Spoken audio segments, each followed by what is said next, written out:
And today I'm delighted to be presenting on an exhibition called Two of the Rarest Spirits of the Age, which is an exhibition about both William and Evelyn de Morgan, which is currently up and running at the Laing Art Gallery in Newcastle.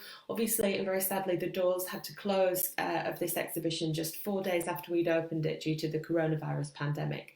So in this talk, I'm hoping to bring the exhibition to life for you and take you on a small tour around it.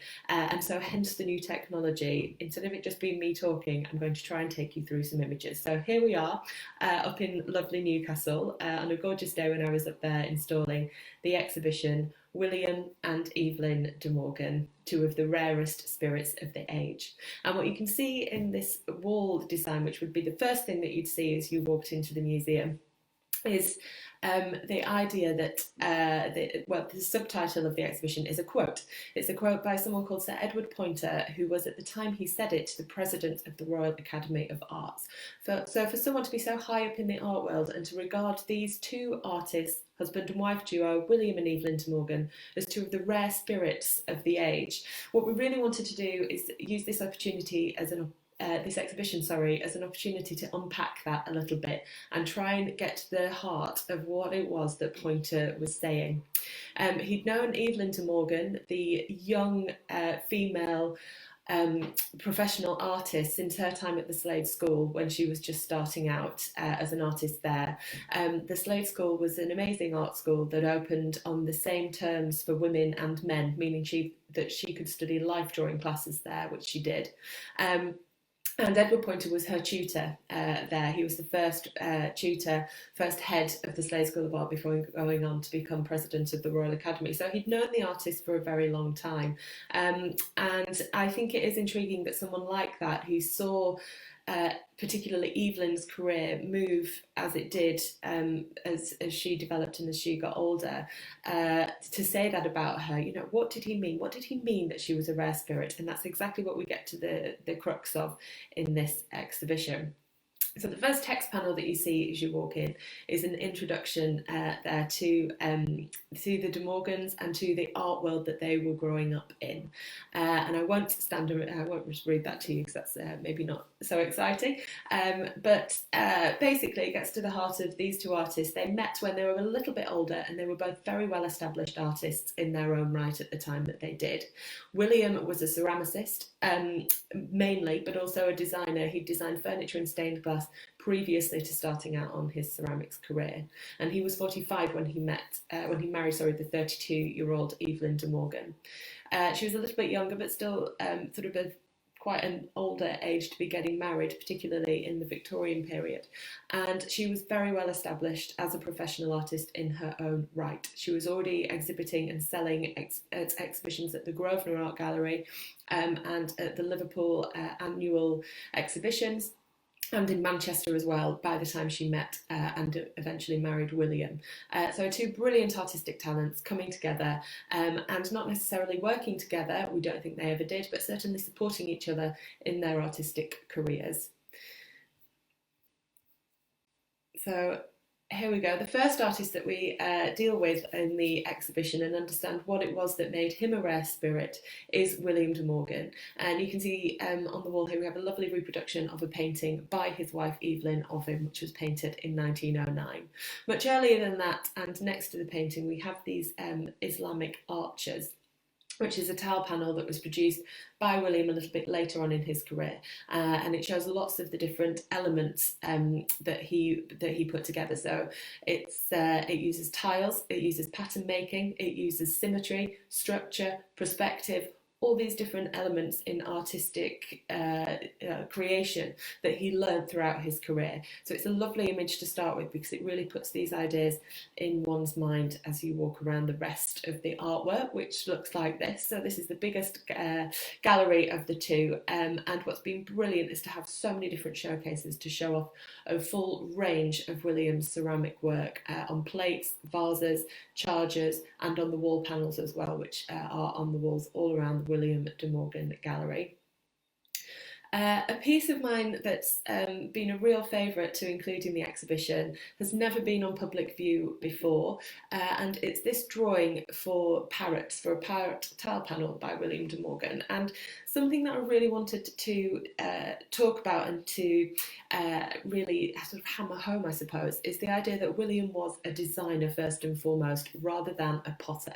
As far as we know, he never threw his own pots, made his own ceramics at all. In the very early days of his production, when he had a showroom in Chelsea, which he did from 1872 to 1882, he would buy in blank ceramic tiles and ceramic plates to make his designs upon. So, like I said, first and foremost a designer. He was very interested in the glazes and the glaze recipes and making his own kilns, so really an inventor as well. And what I absolutely adore about this working drawing of De Morgan's is that we can start to see how one builds up pattern making and the structure of pattern making, and you start to realise what an incredibly difficult thing it is to do, to get something so balanced and so beautiful as these parrots are, whilst having them look so sort of friendly and cheerful and having this beautiful movement up through the piece, which completely detracts from how difficult it is to put together in the first place, which is so clever. So you see that on the middle tile here, if we just consider that one, we have the parrot from above's foot hanging down next to its beak, and then its leg chopped off at the bottom. So of course, when this singular tile is repeated, then you get these whole birds moving in this beautiful meandering S shape across the tiles. He's also had to think about the structure of the blue swirls behind the parrot, so the secondary pattern. You can see there that again on the top tile the swirls begin, and on the bottom of the tile they start again, so that when these tiles are repeated you start to get the whole pattern. So I think to imagine a whole pattern and then be able to break that down into its building blocks in order to apply the design to each tile and come up with one singular tile that when repeated in infinity will continue this pattern is a very clever thing to do. I also think it's a wonderful drawing in that the colours are clearly experimental, as are the backgrounds. So we have a small branch of foliage just next to the central parrot, and on the other side we have this beautiful swirling background design, which shows that he was really thinking about which backgrounds would best balance the colour and form of the parrots in this repeat pattern design. So very clever design there.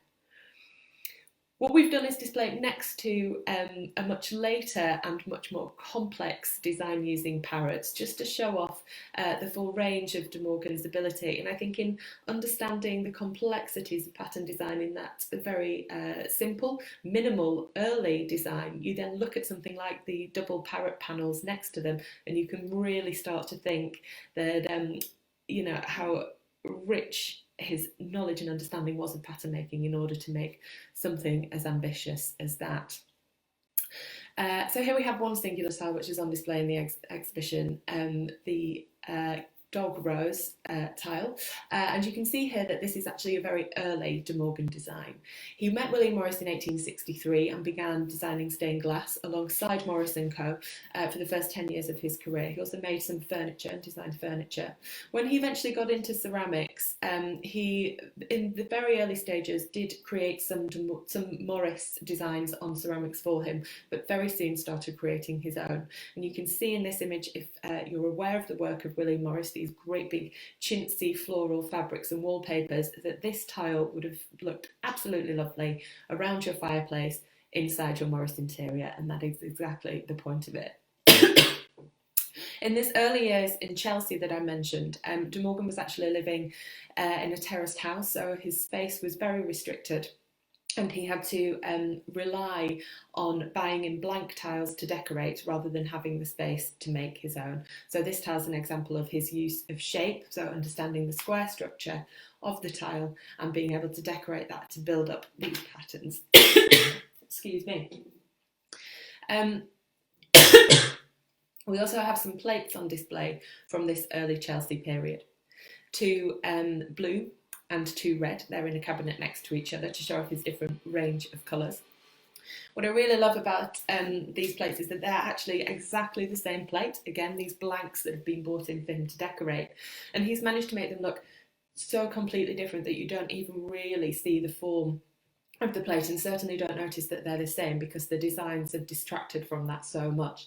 But despite the complexities in the design, again, they're based on a very simple geometric structure of a hexagon inside a circle. So when we saw with his individual tile, he would use the square parameters and the fact that that repeated in order to get his parrots or his roses to flow over the whole surface. With his plates, he's done exactly the same thing. So we have this beautiful pattern which fits fantastically into the circle. It's all measured, but around that very basic hexagonal net, you can have these very different designs. So one with the very formalised blue shape and one with the gorgeous pink flower heads.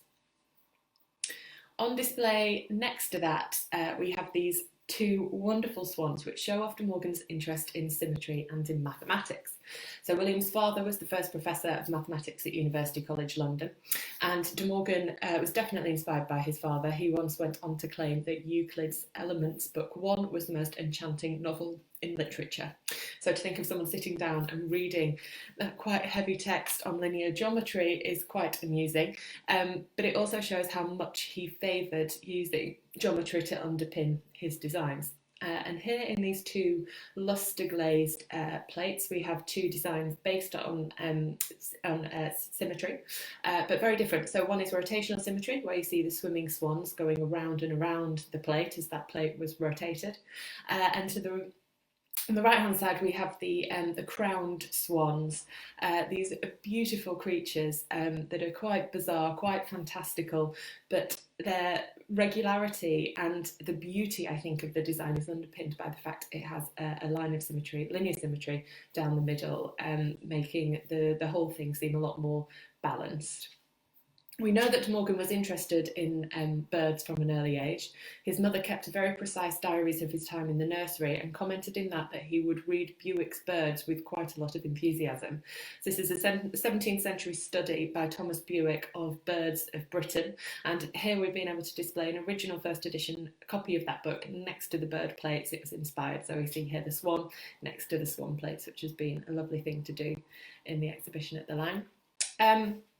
I mentioned the fantastical swans. Well, here are some more examples of De Morgan's fantastical creatures. And one of his earliest commissions was with Lewis Carroll, who commissioned De Morgan to create a fireplace surround for his bedroom at Oxford, Christ Church in Oxford.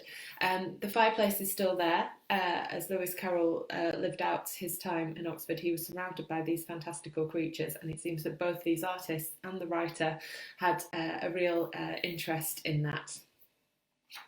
From around that same period that he was making the Lewis Carroll fireplace, De Morgan created this plate. It's one of his quite early designs from about 1874, and it was made shortly after his father had passed away.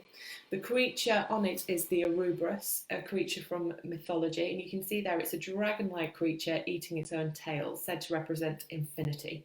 And William's father was a professor of mathematics who focused a lot on logic and reason, and infinity was something that he was trying to prove mathematically throughout his career. And this plate, despite the creature being fantastical, is rooted very heavily in mathematics and the idea of proving infinity, and probably made an ode to his father, in memory of his father. Another commission De Morgan gained in the 1870s was for Leighton House. Lord Leighton was a very well-known artist who travelled widely with his aide Richard Burton, collecting tiles from across the Middle East, Syria, Damascus in particular, and from Iran. So this Persian ware that he had created, he decided he wanted to show it off in his home in Holland Park, and in order to do that he enlisted the architect George Aitchison to knock down the side of his building and create an Arab hall, which he installed his tile collection in. And it was De Morgan that was selected by the artist Leighton and the architect Aitchison to put these tiles together. He spent a lot of time on it, much more than it paid. He had a terrible business sense throughout his whole career, but this selection of tiles is on display, as you can see, next to the lovely interior of Leighton House, to show off De Morgan's interest in these tiles, because they did then influence his creation and his want to make and his pattern making throughout the rest of his career. It really was from working firsthand with Leighton's collection of original Middle Eastern tiles that really inspired De Morgan in his later career, and we've put some of his Middle Eastern inspired designs on display in the exhibition too. So you can see this lovely symmetrical, very Iznik inspired piece. Another sort of country or another inspiration to De Morgan was Indian folk art, and you can see in the middle here we have a bear and a hare hidden away in this plate. I love that. I think it's such a surprise when you first see that in the plate, and around the edge it's a symmetrical border. So here he's combining his love of the bizarre and of the asymmetrical with the formal geometry that he was interested in, and he's using those two elements together to create beautiful plates. By the middle of De Morgan's career, he'd moved away from Chelsea in 1882 to 1888. He was at Merton Abbey near Wimbledon. And around this time, he had much more space and much more staff, and he was able to create the form of the vase to support the surface decoration he envisaged for it. So it's the time in his career when he really started to break through the bounds of what he could have done in Chelsea, when he had to buy in the blank plates and the blank tiles, as we've seen. And these three examples are from that middle Merton Abbey period, when his imagination is really running wild. So you see these beautiful and very different forms that he's had created for him in ceramics, so these bulbous vases. And I think being able to plan a two-dimensional design that you know is going to move through three dimensions in all different directions to cover the form, and have that so beautifully measured and spaced around the object is just fantastic. And these three examples on display in the Laing are absolute testimony to that. I wanted to talk to you about the lustre glazing as well. So in this, hopefully, here we go, short video here, you can see that as the camera moves across the surface of the plate, the reflection and refraction of light can be seen to be giving off this wonderful iridescence. And the iridescence that you saw there in that clip as the camera moved across the surface of the plate is the metallic particles in the surface of the ceramic reflecting light differently. Lustre glazing is very difficult to achieve.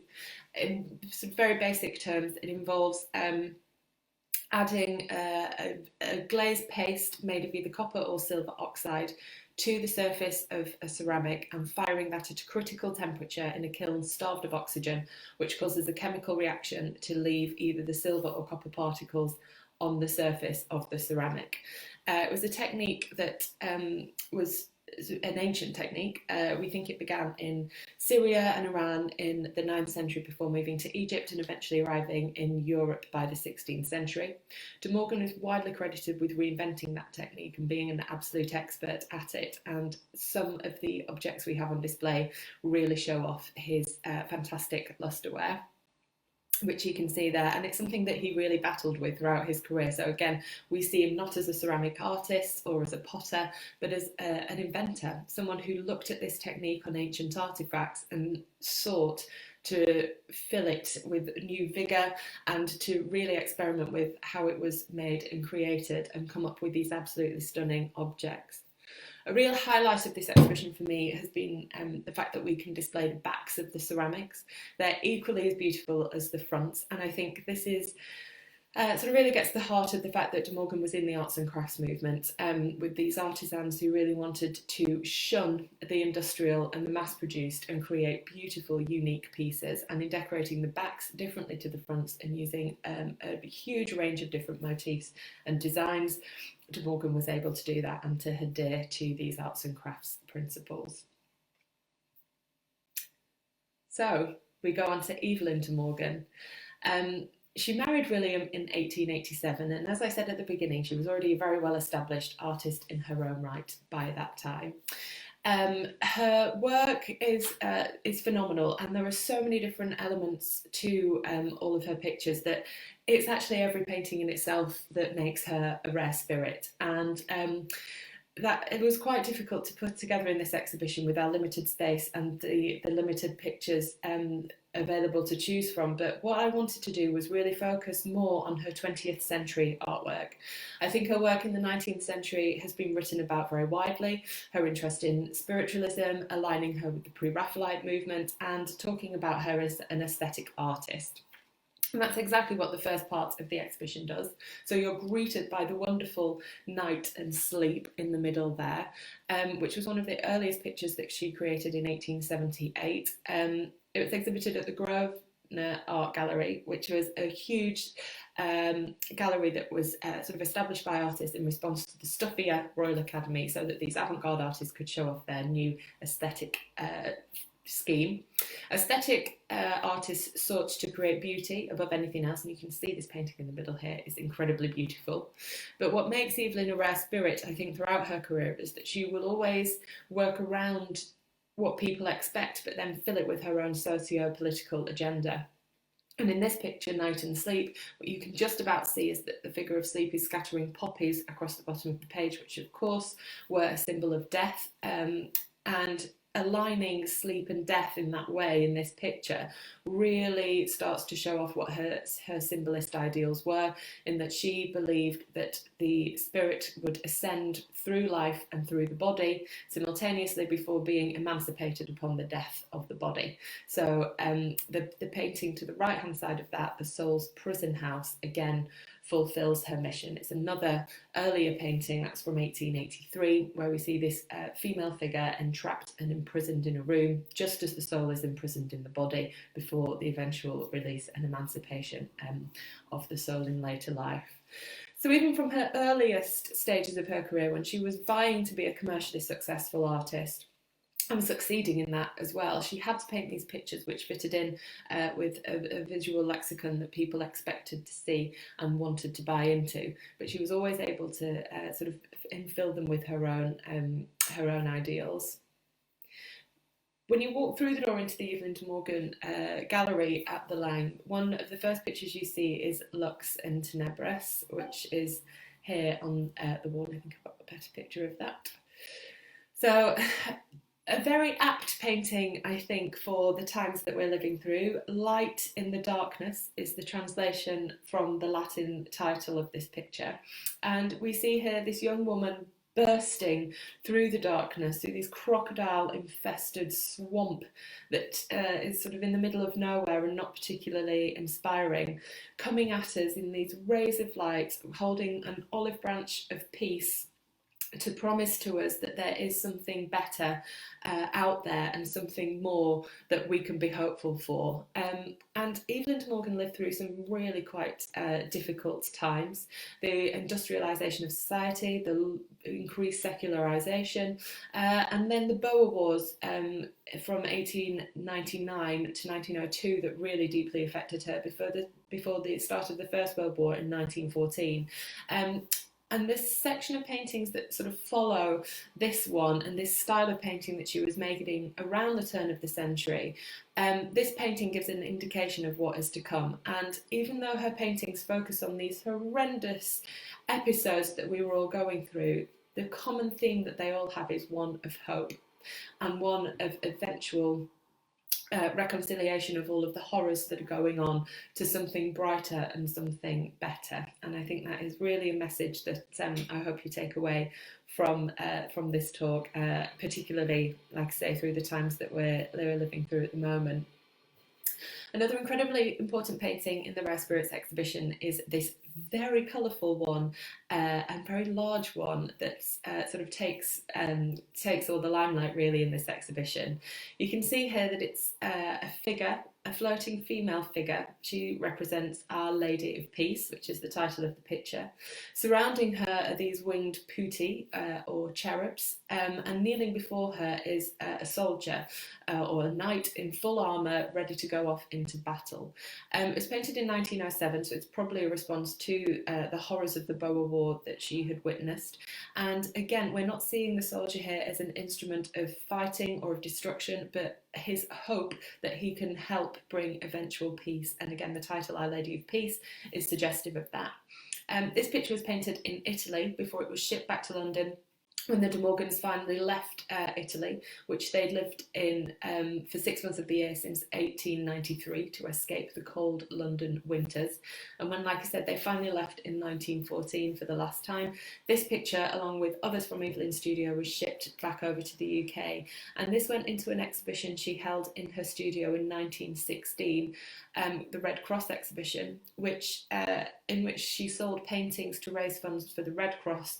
So her help, again, with the war effort was an instrument of peace rather than documenting the horrors of the front line, as many war artists did. A wonderful painting that we've been able to put on display here is The Captives. And what we've got on display next to it is an original pastel study for the painting. And this exhibition is full of these incredible drawings that Evelyn de Morgan completed before she went on to complete the finished oil paintings. We're never usually able to display them, we just don't have enough space. So it's been a marvellous opportunity to put so many on display in the Laing exhibition. Here we see the central figure in the painting, The Captives, rising up and being alerted to something. So there's these figures in this cave, it's full of these demonic monsters, but what she's done is have a spiritual awakening. So again, it's this idea that through following spirituality, instead of anything worldly, one can ascend into the spiritual realm after the death of the body. But in the context of sort of her interest in war and pacifism, it also, again, just is a reminder of hope for something better. I think what's interesting about this drawing and the painting and having them on display next to each other is that if you look at the drawing, you can see that the forms of representing evil, so these demonic forces of these sort of winged serpents, which you can see a little bit better in the painting maybe, have actually been diluted somewhat in the final picture, and it's as though the women and the characters aren't fully aware of them. So it's this idea of knowing that there's evil out there but not quite being able to feel or see it. And again, I just think that's so relevant for our times. We're dealing with this huge global pandemic, which there's a lot of news about, and it almost makes it sort of ethereal, this evil that we know is out there that you can't quite grasp hold of. And I think for someone living through the wars that I've mentioned as well, that was quite profound to her, to say that even though these evils can't be felt and touched, we must hope to move beyond them. Some of the last pictures that Evelyn de Morgan made before her death in 1919 were these paintings in direct response to the war, and in particular this one here called 1914, which shows two young women with, again, this sort of demonic figure in the sunset behind them, but they're looking forward, they're hopeful figures, they're almost coming out of the painting at us, which was a very unusual composition for de Morgan. Usually her figures, like in the painting on the left, are contained within the picture space and are quite visceral. They're always moving, there's always gestures between them, they are proper human forms. But in 1914 we just get the head and shoulders, which is an unusual way for her to crop the painting. But I think she wants us to have this real psychological understanding of war, which she has personified in the young women with this, like I said, demonic figure coming after them. And that's it. That is much longer than I'd anticipated. So thank you for sticking with me if you have view of the De Morgans and of their artwork on display at the Laing Art Gallery in Newcastle. I really hope that we are able to open this exhibition again and that you are able to come and visit it. I put all of the pictures that I used in the slides today as an album on Facebook so that you can see them then and enjoy them in your own time. If you have any questions or comments about any of them, then either leave that as a comment to this video or on the album on in particular different artworks, and I can get back to them there for you. Thank you so much for listening. If you have enjoyed the talk and you'd like to make a donation to the De Morgan Foundation, we were selling tickets for this event I was going to do at the Laing Art Gallery for £8 each. So if you'd like to donate that to the De Morgan Foundation, every penny is very gratefully received whilst we're obviously closed and we are failing to make the income that we usually do from our exhibitions and events. And I will put the link in the comments on the video as well. So thank you for bearing with me whilst we got the technology going. I hope you've enjoyed it, and I hope to see you again at another one of our online video event soon. Thank you very much.